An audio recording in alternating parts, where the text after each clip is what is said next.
7 horas e 30 minutos. Apesar de que o meu tema hoje não é muito complexo, então acho que vai sobrar tempo para, de repente, comentar alguma coisa, ou, sei lá. Eu vou entrar também, aproveitar para entrar nas perguntas da Dali. Bom, nós estamos, não é, percorrendo o deserto, conhecido como o Manipura Chakra. Ele é bastante vasto e cheio de armadilhas, né? A gente já passou aí por uma série de obstáculos em relação a ele. Agora,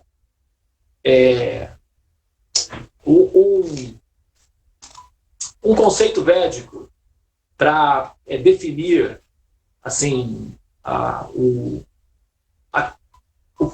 um dos princípios principais do Manipura Chakra é o que nós conhecemos como Ahamkara, né? Dentro dos textos védicos, isso é conhecido como Ahamkara.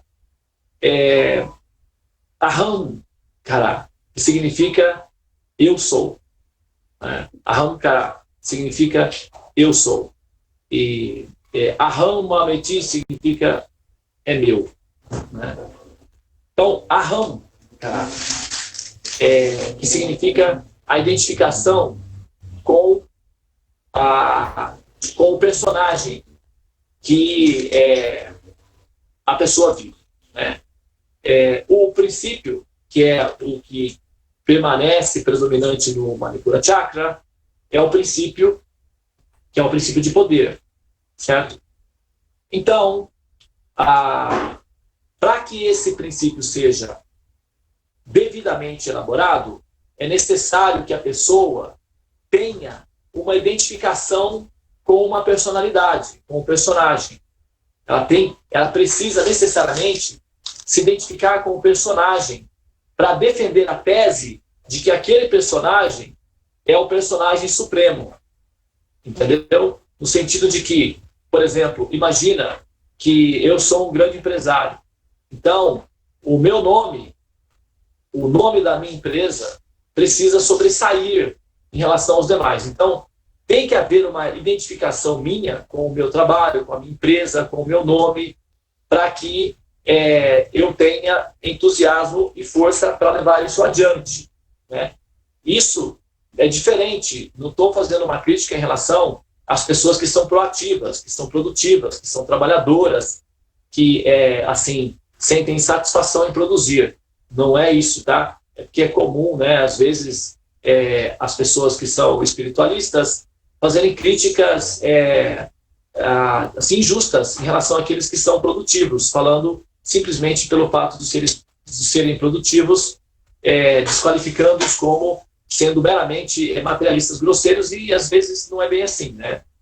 Às vezes um empresário, ele está ali maternando, né, os seus funcionários, ele está preocupado com as famílias que dependem dele, ele às vezes nem dorme direito pensando no como que uma decisão dele pode prejudicar muitas pessoas, ele às vezes até assume prejuízos para si próprio para não prejudicar a outros, e tem muitos casos assim. Eu pessoalmente conheço pessoas assim, que são empresários assim, diretores, são seres humanos em muitos casos. É um fato que tem muitas pessoas que são egoístas também, mas a gente sabe que existe pessoas e pessoas. Então, essa crítica, ela não é no sentido das pessoas que são produtivas. Isso não é suficiente para tornar uma pessoa decadente. O que torna uma pessoa decadente é o egoísmo, a avareza. Isso é o que torna a pessoa decadente. Uma pessoa rica e filantrópica, altruísta, benevolente, é uma coisa boa. Seria bom que todas as pessoas ricas fossem assim. Então, a riqueza em si não é um problema. O problema é a avareza. É a avareza que torna o processo da riqueza um instrumento de suprimento para os demais. Né? Então, é nesse sentido que eu estou falando, né, em termos da identificação que a pessoa tem de continuar produzindo. Mas é preciso que haja uma relação de identificação com a personalidade. A pessoa precisa estar muito bem identificada com a personalidade. E essa identificação com a personalidade chama-se Ahamkara. Né? O Ahamkara, ele é assim: o nosso corpo, ele é formado por 8 elementos básicos, tá? Ele é formado pela terra, fogo, água, ar, éter. São os elementos entendidos como sendo os elementos grosseiros, né? Recentemente, o elemento éter foi identificado matematicamente, né? E, assim, com experimentos científicos, o elemento éter foi, então, identificado. O elemento éter que as pessoas têm no senso comum como sendo algo translúcido, isso é mais do universo esotérico. O elemento éter, ele é um elemento material, só que ele é sutil, né? E o que se chama atualmente de bóson de Higgs, que é o campo de Higgs, na verdade, seria o elemento éter que sustenta todos os outros elementos da energia material, que é terra, fogo, água, ar, né? Então, tem aí esses elementos que são os elementos mais densos, dos quais o éter é o elemento mais suave, né? É o chamado céu. E tem 3 outros elementos que compõem esse conjunto, que é o ahankara, o conceito do ahankara, que é a mente, não é, a inteligência e o chamado falso ego, né? A mente, a inteligência e o falso ego. Então, o falso ego justamente é o ahankara, né? A mente é sutil, a inteligência é mais sutil do que a mente. A mente tem as funções de pensar, sentir e desejar. A inteligência tem a função de definir e discriminar se os pensamentos são úteis, são aproveitáveis ou não. Se a inteligência estiver corrompida ou estiver decadente, a mente vai superar a inteligência e vai dominar a inteligência, impondo sobre a inteligência os sentimentos e os desejos dela. E isso pode gerar uma série de problemas, porque uma mente descontrolada é como um elefante louco solto dentro de um jardim. Ele vai destruir tudo. Por isso que é importante controlar a mente para que a pessoa possa tomar decisões sóbrias, decisões coerentes, decisões conscientes, né? E nesse sentido é que aprender a controlar a mente é extremamente funcional para a próxima etapa, que é a etapa do autoconhecimento, da autorrealização, né?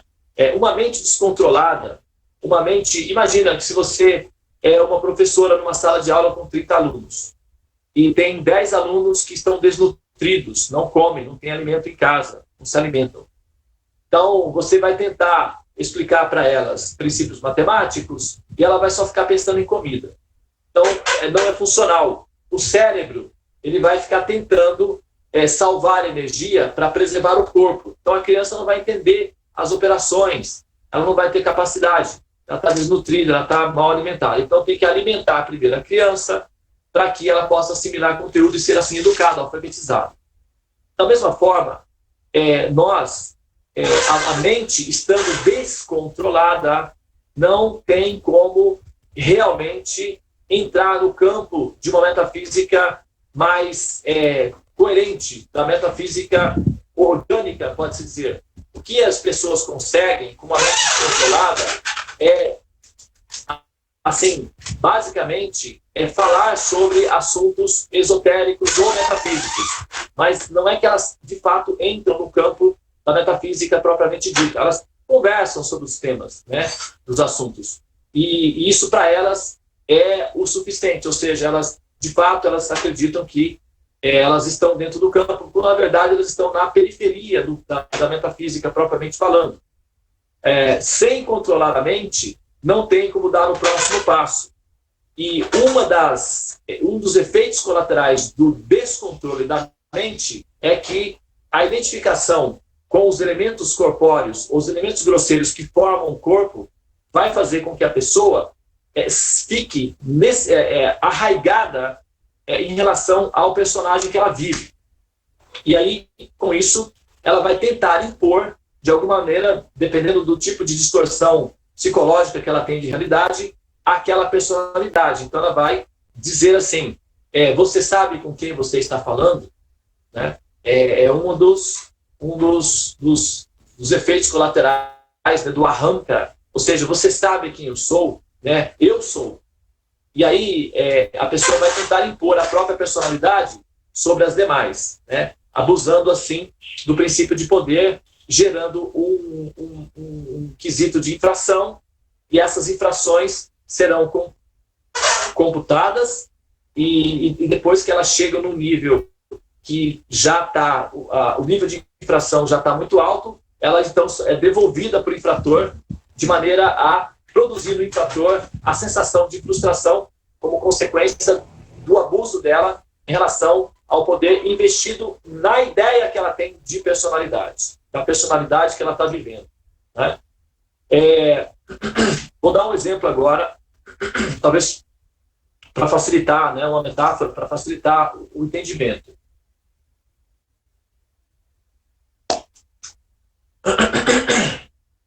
Imagina que você é um ator, uma atriz, e você é convidada para fazer o papel do personagem, né, numa peça de teatro. Vamos dizer que seja a Emília, né? Eu já assim, costumo dar esse exemplo porque a Emília é uma boneca, né? A Emília do Sítio do Pica-Pau Amarelo, e todo mundo conhece. Então, se você estiver no palco fazendo o papel da Emília, e você sabe que é a sua personagem e tal, não tem problema, você pode interagir com a Emília, você pode viver a experiência de ser a Emília, você pode curtir o barato de ser a Emília, não tem problema nenhum, enquanto você está no palco atuando. Inclusive as crianças vão adorar. Na medida em que o ator é muito bom, ou a atriz é muito boa, ela, enquanto está atuando, ela faz uma simbiose com a personagem ao ponto de se fundir com a personagem. E muitos, é assim que eles choram, se emocionam, enfim.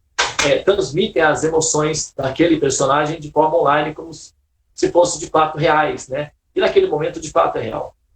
Então, porque para o cérebro não existe uma diferença em termos do que é de fato realidade, ele apenas assimila informações, ele é uma máquina de processar conhecimento, informação.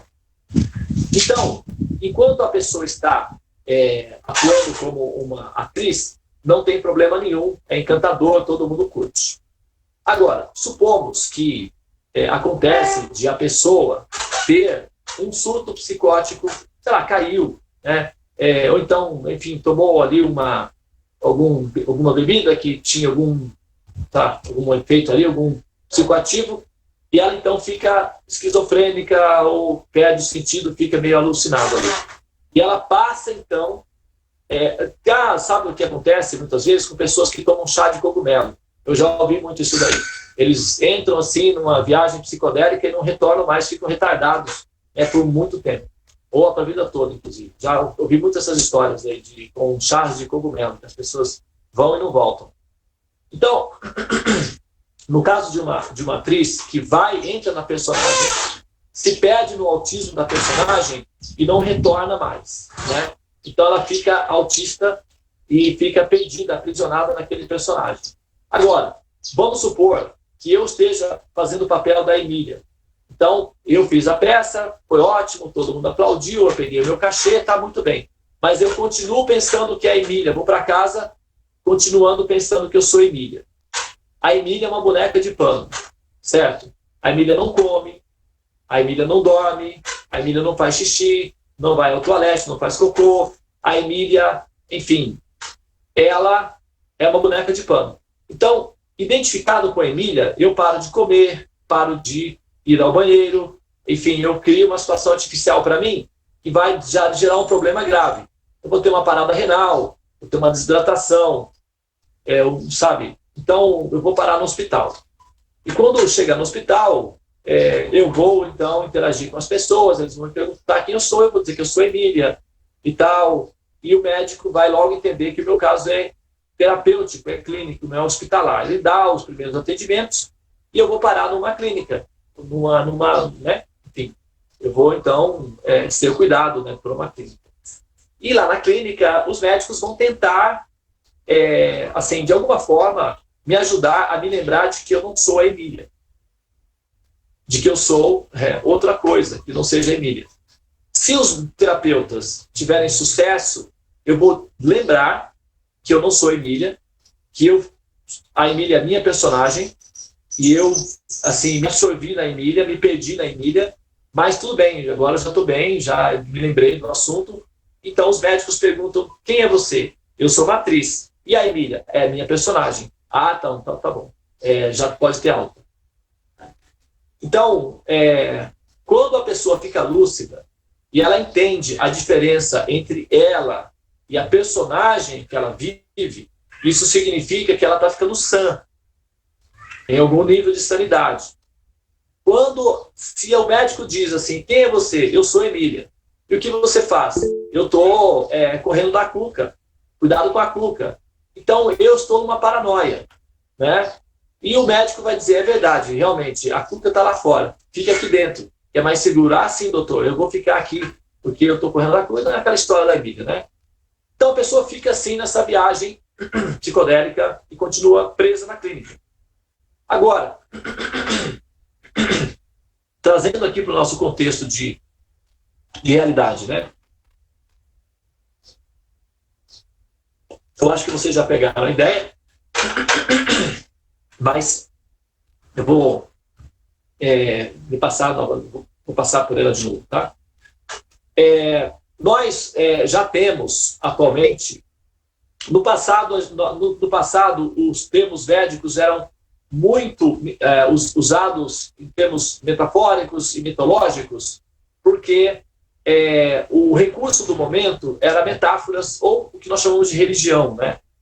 Então, era feito tudo através de processos religiosos. Mas, ao mesmo tempo, os termos sempre foram sofisticados. Nunca se falou de encarnação, sempre se falou de condicionamento. Nunca se falou de criação, sempre se falou de manifestação. Nunca se falou de um universo, sempre se falou de multiversos, de infinitos milhares de universos. Nunca se falou sempre se falou de entropia, sempre se falou da ilusão, que é o sistema de simulação. Então, a linguagem védica sempre foi muito sofisticada, sempre foi de futuro. Agora, o que acontece é o seguinte, atualmente nós já temos embasamentos empíricos para sustentar essas afirmações védicas, como, por exemplo, nós já temos matemática suficiente para demonstrar que o corpo não tem sustentabilidade real. O corpo ele é o resultado do desaceleramento daquilo que nós chamamos de matemática. Na medida em que a matemática ela é pressionada e ela, então, ela desacelera com a pressão do campo, o que acontece é que ela vai gerando fungos, por exemplo, né? Esses pequenos fungos é o que nós chamamos de partículas fundamentais, elétrons, fótons, nêutrons, neutrinos, quasars, quarks, essas partículas pequenas, todas elas. Então, é o desaceleramento da matemática. E esses pequenos fungos, que são essas pequenas partículas pequenas, se aglomeram e vão juntando, dando formas nos átomos, que formam moléculas, que formam células, que formam tecidos, que formam órgãos, que formam a estrutura completa do corpo. Isso tudo, essa aglomeração, ou seja, essa redução da velocidade da matemática sob a forma de aglomeração, dá uma estrutura racional que nós chamamos de corpo.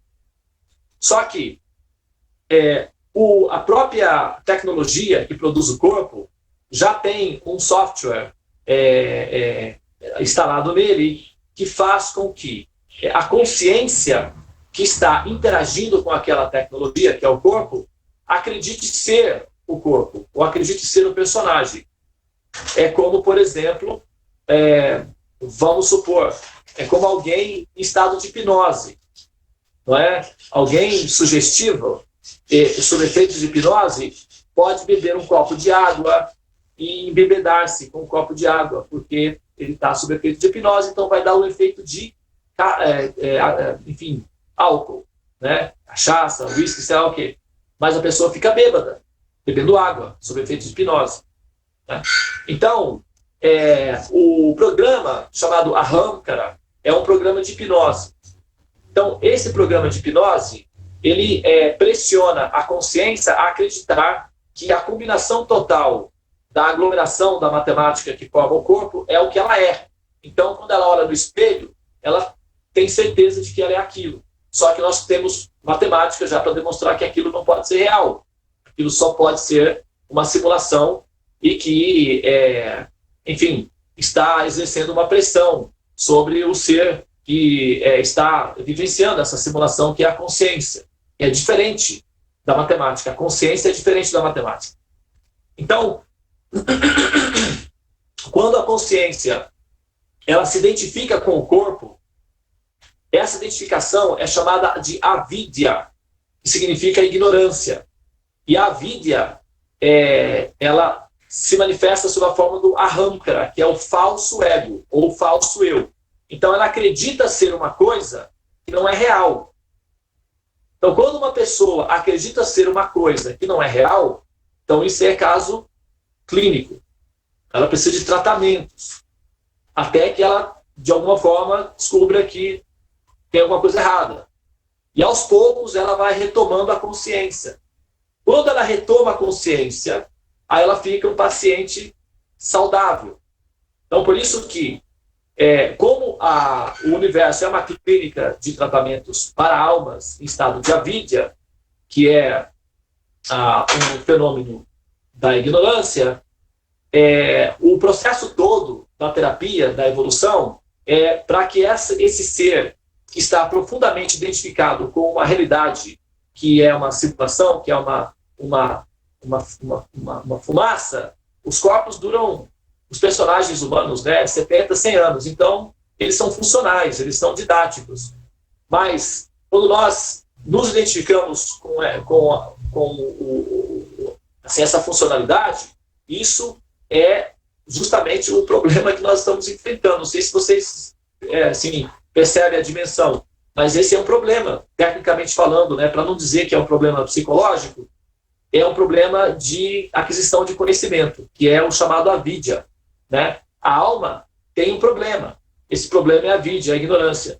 E essa ignorância é o que faz com que ela acredite ser uma coisa que tem como demonstrar atualmente, há 50 anos não tinha, mas hoje já tem matemática suficiente para demonstrar que não é uma questão mais da religião hindu, é um patrimônio público, é só ter acesso aos documentos, vai ter a informação.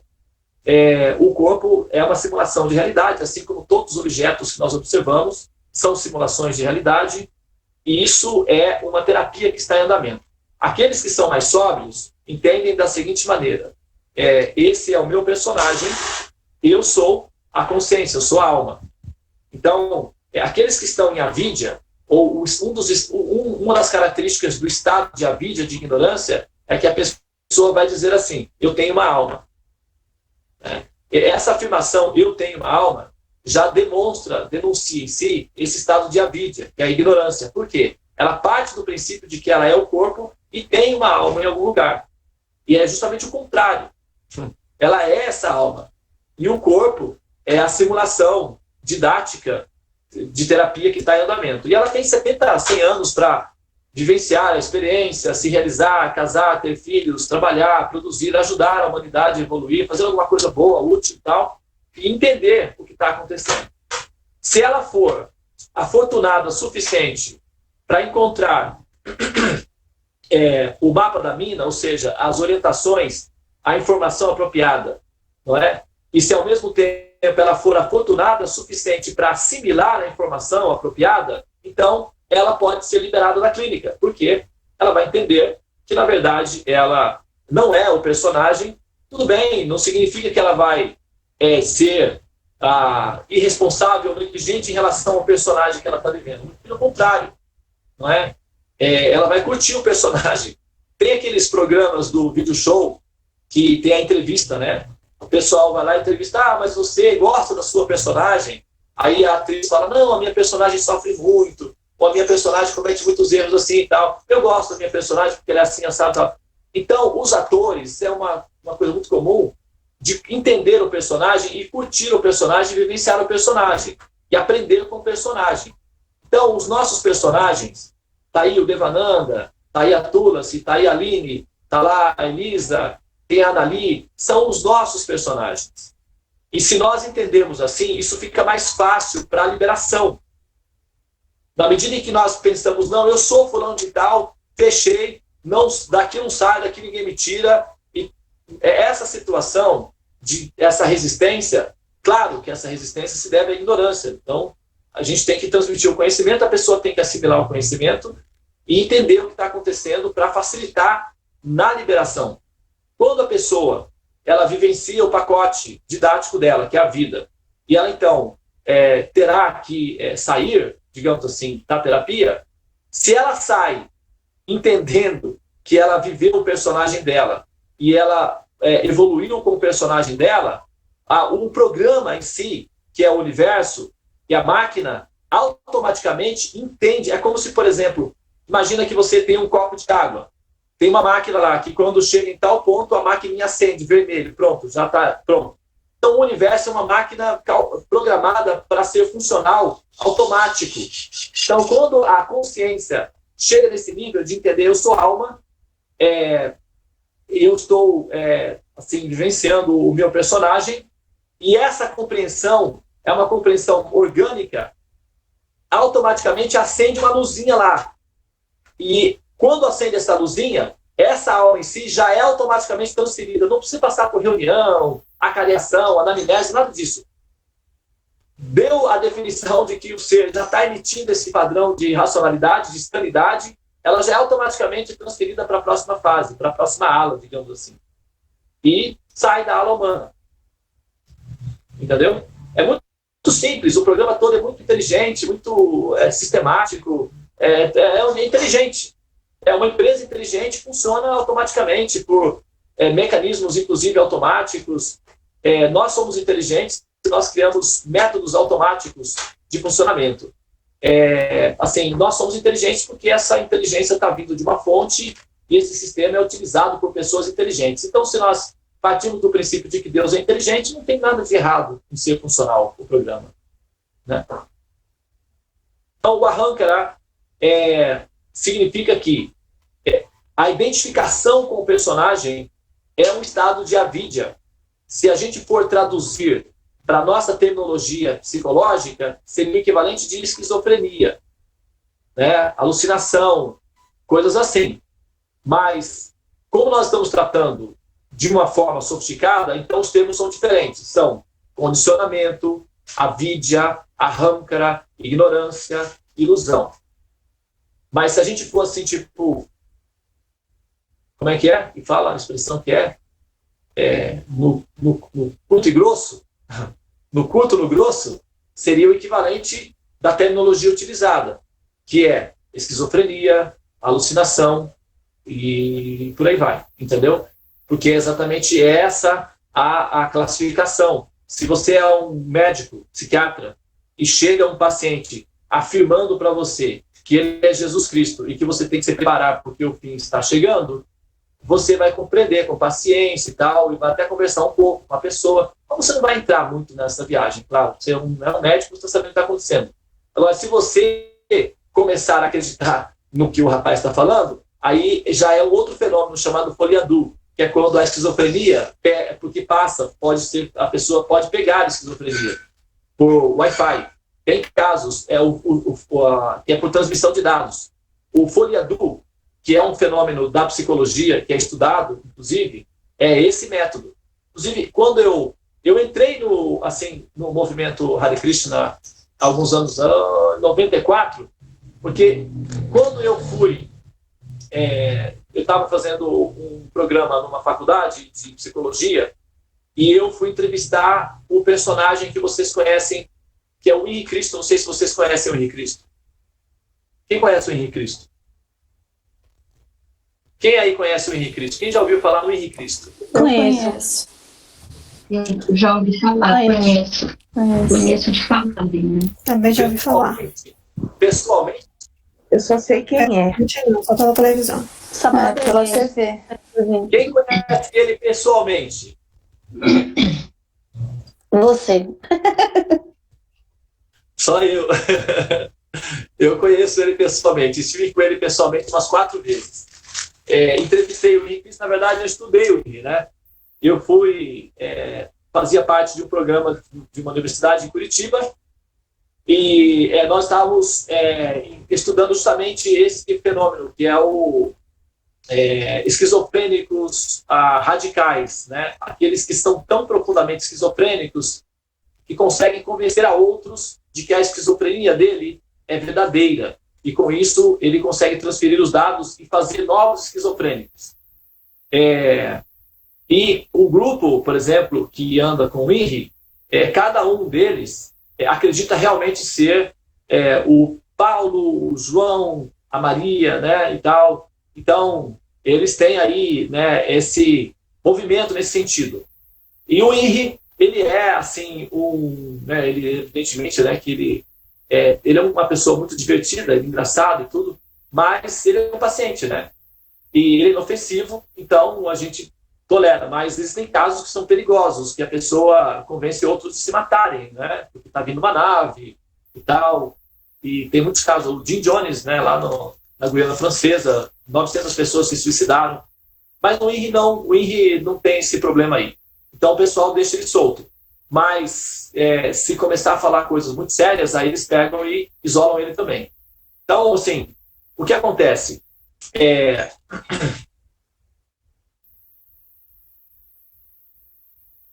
Nós estamos submetidos a um grupo muito grande de pacientes radicais. E eles acabam nos convencendo de que está correto pensar como eles. E o resultado consequente disso é que a gente continua nascendo e morrendo. Então, o ideal é saber que ao redor existem muitos pacientes e eles estão convictos, né? Porque eles estão sob efeito da avidia, que é a ignorância, e na medida em que nós auxiliamos esses pacientes eventualmente a entenderem a situação, então a nossa própria avidia, a nossa própria taxa de ignorância diminui. Essa é uma ciência que se aprende ensinando, ela é orgânica, ela não é meramente intelectual. Ela precisa de um movimento prático para ela fazer efeito. Então, a gente ficar aqui ouvindo é importante, porque isso dá uma certa... Peraí, e se isso tudo for realmente real? E se isso for verdade? Então, eu sou uma paciente? Bom, qual seria o problema de descobrir isso? Seria o começo da cura, né? Já ajudaria. Meu pai, ele é alcoólatra, né? Ele foi alcoólatra ele já faleceu, né? Já cumpriu aí a missãozinha dele. E para ajudar meu pai, né, a sair do alcoolismo, nós fomos para o AA. Então eu tinha 16 anos e eu gostei muito do mecanismo lá e acabei ficando, né? E desde então eu faço parte do AA. E um dos primeiros preceitos, né, da terapia no AA é que 50% do tratamento consiste no fato de um paciente entender que ele é um paciente. Quando ele entende que ele tem um problema de saúde, aí começa o tratamento. Enquanto ele acha que não, eu dou conta, não é bem assim, afinal de contas, não é tanto assim, não. Ô, bicho, pega leve. Então, enquanto ele está nesse namoro com a ilusão, ele continua sendo um paciente em estado grave e em estado de risco. É quando ele entende que é um paciente que precisa de tratamento, é que o tratamento realmente começa e que realmente funciona. Então, a primeira etapa do processo da liberação do ciclo de samsara e da liberação do ahankara, que produz o desejo de estabelecer a personalidade e defender o ego a todo custo, ao ponto de produzir infração, que é a violência, e como consequência disso, o registro kármico das faltas, e essas faltas são retornadas, acrescidas de juros, e depois nós temos que lidar com elas. a primeira etapa é entender que o corpo ele é funcional. O corpo ele é funcional. Aqueles que não conseguirem entender essa primeira informação não conseguem passar para a próxima fase. Assim, para as pessoas que não conseguem entender essa operação, então funciona bem a religião. A pessoa vai, reza, se sente confortável, se sente que está protegida e tal, está ótimo. Por isso que existe a religião, para dar conforto psicológico para as pessoas que estão se sentindo perdidas e assustadas. Agora, se o assunto for mais profissional e quiser ir um pouco além, só o nível básico não funciona. A pessoa precisa realmente entender a diferença entre o eu propriamente dito e o personagem funcional que ela está vivendo. Enquanto não houver essa distinção lúcida, o ser está correndo o risco de, em algum momento, abusar do poder, que é a característica principal do Manipura Chakra. E nesse processo de abusar do poder é onde ela perpetua a condição dela de paciente na clínica e continua nascendo, e, enfim, e o resultado de nascer como ser humano, evidentemente, ou fatalmente, é que os corpos humanos são produzidos por um tipo de matemática rudimentar, que produz carbono na sua etapa final, e o carbono é altamente solúvel, né, em contato com o elemento água. Se não houvesse água, ele seria quase que permanente, né, porque, por exemplo, o diamante é basicamente carbono. O grafeno, por exemplo, né, que é super durável, até mais do que o diamante, inclusive, e a carbono também. Então, o carbono ele é durável se não tem água, mas o corpo humano, ele como tem uma combinação de carbono com água, a água é um solvente natural, acaba dissolvendo o carbono. Então, uma durabilidade de 70, 100 anos. E aí, dá sempre isso, entendeu? E a consequência é que nós, como almas, somos princípios eternos, temos a intuição de eternidade e, ao mesmo tempo, temos que lidar com a contradição de que o corpo se dissolve. E aí dá uma crise. Que é isso? Né? O que está acontecendo? Eu quero existir, eu tenho a intuição de que quero permanecer existindo, mas tem essa pressão de que eu não existirei mais. Quem foi? Da onde? Como? Alguém anotou a placa aí? Então, aí, a pessoa fica assim, em estado de choque, né? E esse estado de choque se resolve com conhecimento. Para aqueles que desejam entender mais, evidentemente que essa conversa aqui não é suficiente para tornar a coisa assim, mais esclarecida, né? Mas aqueles que quiserem, não é, assim, ouvir falar mais detalhadamente sobre o assunto, existe um grupo de estudos chamado Teorema dos Sonhos, que trata justamente, né, da investigação do programa de fundo, que é a base da objetividade da criação do mundo material, e de como é que funciona a terapia de fundo, que é o programa de decantação, né, das almas, para que elas possam eventualmente serem liberadas dessa fase, que é essa fase humana, né? Ou seja, que elas possam sair da fase humana e ir para uma fase superior. Então, o programa é o Teorema dos Sonhos, que está embrionário ainda, está começando a se desenvolver, tudo está muito embrionário ainda, mas já está se desenvolvendo. E também existe uma série no meu canal, que é a Cosmologia Védica e a Origem do Mal, onde eu trato dessa questão de uma maneira assim, relativamente detalhada, né? Está sendo produzido um livro também para explicar o assunto, mas todas as informações já estão disponibilizadas no canal Caminho dos Devas, e a série é a Cosmologia Védica e a Origem do Mal. Aqueles que se interessarem por conhecer, não é? O Alê, ele já estudou a série, tem algumas pessoas que estão no grupo que também já estudaram a série, mas existe um grupo específico, que é o Teorema dos Sonhos, que no momento está estudando a série junto comigo, né? Estou acompanhando a investigação do tema, e as perguntas que são elaboradas como consequência da investigação da metafísica védica, que explica, né, o sentido objetivo do universo, de Deus, enfim, o que explica o princípio da existência, não é? As perguntas que aparecem também são tratadas dentro do grupo, e aqueles que quiserem participar, é só mandar uma mensagem em particular para mim, que eu então adiciono a pessoa no grupo, e hoje à noite, por exemplo, nós já vamos fazer uma reunião, né, com o grupo do Teorema dos Sonhos, para a gente poder situar ali o andamento das coisas e responder as perguntas que as pessoas têm para compreender, não é essa informação que é a informação védica, não é? Esses conhecimentos todos que eu estou falando com vocês não é uma coisa que surge da minha cabeça não, viu, pessoal? As metáforas, algumas sim, eu atualizo para facilitar, não é? Mas esses conhecimentos já estão disponíveis nos textos védicos há 5.000 anos. Então, esses textos, esses conhecimentos, eles devem ser estudados sistematicamente, né, inteligentemente. É como esse menino que vai ser canonizado, acho que hoje ou amanhã, é o Carlo Acutis. Ele era programador, ele dizia, as pessoas não deveriam apenas consumir a tecnologia, elas deveriam entender como elas funcionam, porque é simplesmente um universo fantástico, mágico e encantador. Então,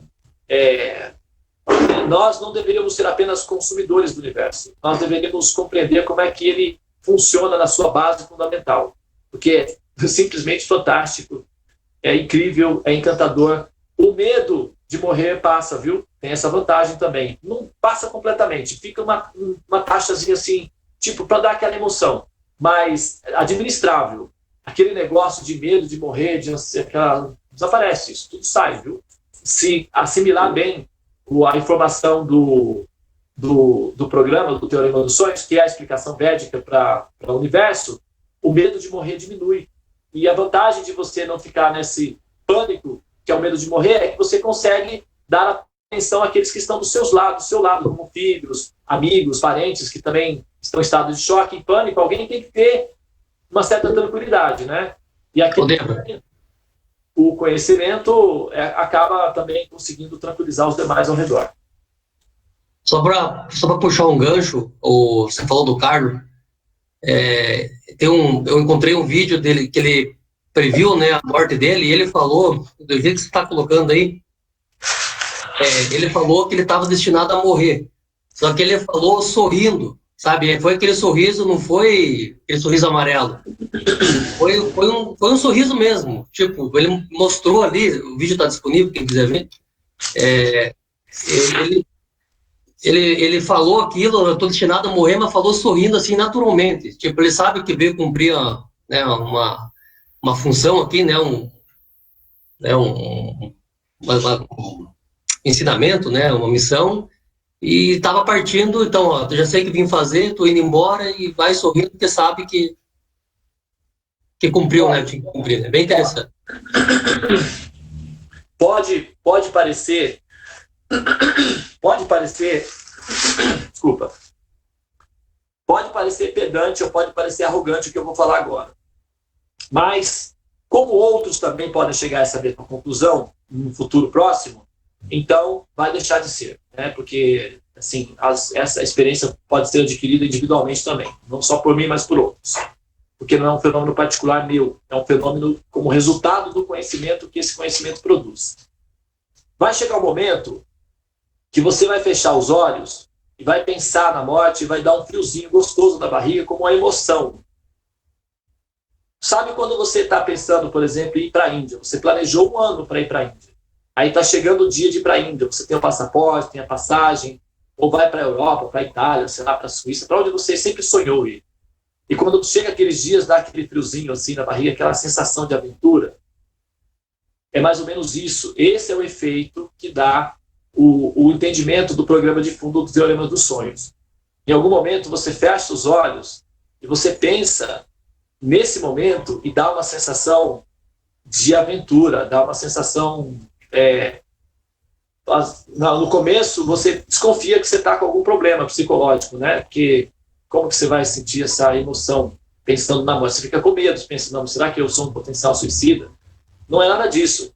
É porque realmente dá uma sensação de bem-estar, pensar nessa situação fora do ambiente, que é o ambiente humano. Então, aquelas pessoas que são assim, um pouco mais espiritualmente despertas, evoluídas, elas se sentem tranquilas, leves e até se divertem com esse processo da saída. Porque, claro, né, elas já têm a percepção da consequência do pós. Então, isso já não cria mais essa ansiedade. É a ignorância que produz o medo. E o medo é fruto da ignorância. Então, o conhecimento, ele liberta a pessoa do medo. E o conhecimento acerca da diferença entre nós e o personagem que nós estamos vivendo é que nós nos situamos em mais perfeitamente em nós mesmos, enquanto consciências, enquanto almas. E isso dá uma experiência mais direta em termos de eternidade. E isso automaticamente é um antídoto contra o medo de morrer. Porque o medo de morrer é uma experiência artificial, é uma ilusão, né? Aí a gente fala assim, eu não tenho medo de morrer, eu tenho medo da forma de morrer. Mas então, inclusive o medo da forma de morrer também vai diminuindo gradualmente, não é uma coisa de uma hora para outra. Mas as sensações de desconforto, que é parte do processo da saída, inevitavelmente, justamente, não é? Vai diminuindo as taxas de pressão, de sensibilidade e de medo. Todas as taxas vão diminuindo e fica numa situação relativamente administrável, não é? Claro que a gente também pode utilizar os recursos de tentar negociar a nossa forma de sair, né? Assim, propor uma possibilidade de como seria a forma de sair, negociar essa possibilidade. É como, por exemplo, uma pessoa que está condenada, né? Um condenado à morte, está no corredor da morte. Então, tem um programa em que a pessoa, dependendo do caso, pode negociar a forma, ou pode sugerir uma forma de como sair. Nós vamos ter que sair. Então, pensar essa forma, você não vou pensar, não, claro que você não vai ficar pensando isso diariamente, evidentemente, mas de vez em quando, propor uma possibilidade de como seria, pode ser aceita a possibilidade, dependendo do nível de suclite, que é a atividade piedosa que cada um tem. Agora, se não quiser deixar para o destino resolver ou tomar a decisão, pode-se fazer como os yogis fazem. Os yogis fazem exatamente como os animais da floresta fazem. Um animal da floresta, quando ele percebe que já está velho e que assim, já fez o que tinha que fazer, já vivenciou a experiência toda, então ele se retira do grupo para poder simplesmente abandonar o corpo com dignidade. Ele se retira, ele fica retirado, ali ele come pouco, ele vai se desidratando gradualmente até fazer a saída. Né? É um assunto estranho? Não, é um assunto meramente profissional, técnico mesmo, tem que ser pensado, dá um pouquinho de trabalho, mas inevitavelmente tem que ser pensado. Então os yogis, na sua maioridade, na sua maturidade, eles param de comer, eles vão reduzindo o comer, vão reduzindo o beber de água, vão reduzindo o sono, vão reduzindo e aos poucos, como eles vão reduzindo, com o propósito específico de diminuir o fluxo vital, os ares vitais, então é uma eutanásia dirigida e autorizada, não assim, suicídio, não é. O nosso mestre espiritual, Prabhupada, por exemplo, ele chegou um momento que ele disse, bom, a minha missão foi cumprida e eu preciso me retirar. Então, eu já estou desejando sair, portanto, a minha alimentação daqui para frente vai ser baseada em líquidos apenas. Depois, ele foi reduzindo, ele já estava bem velhinho, né? E ele simplesmente, ele decidiu como ele sairia. Então, ele foi saindo, aos poucos. Entendeu? Então, essa é a maneira que os yogis saem do corpo, de forma consciente, planejada e com dignidade, de quem tem conhecimento. Nós é que ficamos esperando o momento a depender do destino. Mas a gente deveria pensar em se programar. Claro que o processo natural é envelhecer. Acontece que às vezes não acontece, mas se às vezes não acontece, então já aconteceu. Mas se a pessoa tiver a oportunidade e a piedade de poder envelhecer, então, em determinado momento, as próprias escrituras orientam que, numa certa fase da idade, a pessoa deve reduzir o processo de comer, reduzir o processo de dormir, e deve, assim, se tornar cada vez mais introspectiva e preparar-se conscientemente para a saída. Que esse é o processo natural. Então, mas assim, independente disso, porque isso tudo a gente está pensando nisso para um futuro longínquo, mas independente disso, o simples fato de nós adquirirmos conhecimento acerca de como é que as coisas estão andando realmente, já diminui as taxas de medo e ansiedade na mente. Isso eu posso falar assim por experiência pessoal, né? E até porque, por exemplo, eu tenho uma filha que ela é da série Mercúrio. Então, o que acontece? Dá muita insegurança, porque Mercúrio é pequeno e o efeito da série faz com que a pessoa se sinta perdida, né? Assustada, ansiosa, dá muita insegurança. Então, com 8, 10 aninhos, ela já fazia as perguntas, né? Mas e se tudo isso for falso? Deus, e o que vai ser? O que vai ser de mim? O que é que eu estou fazendo? Então, isso com 10 aninhos, né? Quando ela tinha 13 anos, aí eu comecei a ensinar para ela sistematicamente o Teorema dos Sonhos. Durou mais ou menos uns 4 anos para ela pegar completinho, né, todo o programa. E ela costuma falar assim agora, ela diz assim, olha, às vezes eu paro para pensar na minha existência, na existência de modo geral, e vem aquele medo, aquela ansiedade. Mas aí eu me lembro do Programa dos Sonhos, eu fico calma e até rio. Então, sabe, é uma coisa fantástica, porque como era minha filha e eu a amo muito, né, pelo menos nós estamos interagindo dessa forma, isso não significa, o fato de a pessoa entender o programa de fundos, não significa que ela deixa de amar, porque a alma sempre ama. Mas por ela ser a minha filhinha, independente de mim, então o sofrimento dela automaticamente transfere para mim, eu vou sofrer. E se agora ouvir ela falar isso, que a informação do Teorema dos Sonhos a acalma, a tranquiliza e faz com que ela se sinta relaxada para curtir a vida e, enfim, viver a experiência da vida, então isso me dá uma tranquilidade muito grande. Vocês não imaginam. Aqueles que têm filhos, eles vão começar a fazer as perguntas em breve. E se vocês têm as respostas para acalmá-los, para tranquilizá-los, a gratidão profunda no coração desse conhecimento vai brotar como uma fonte, assim, tipo, vai jorrar no coração de vocês. Assim como acontece com o meu.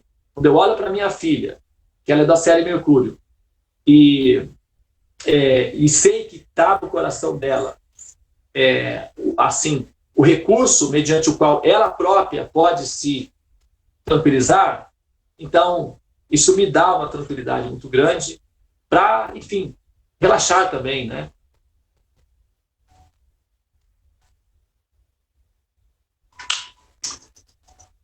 Bom,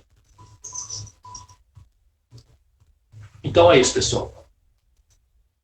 Vamos.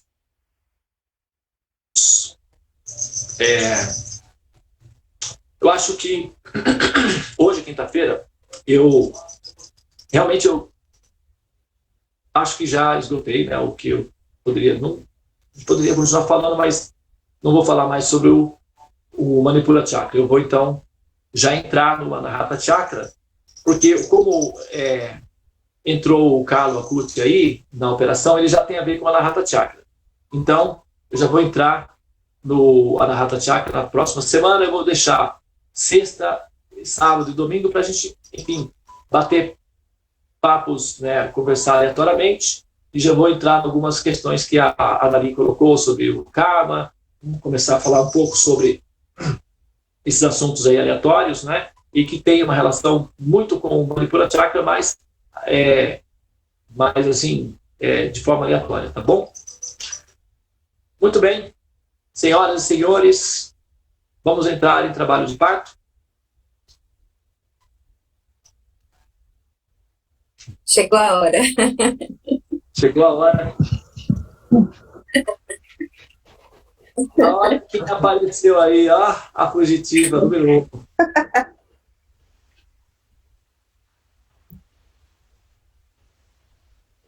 Tá bom.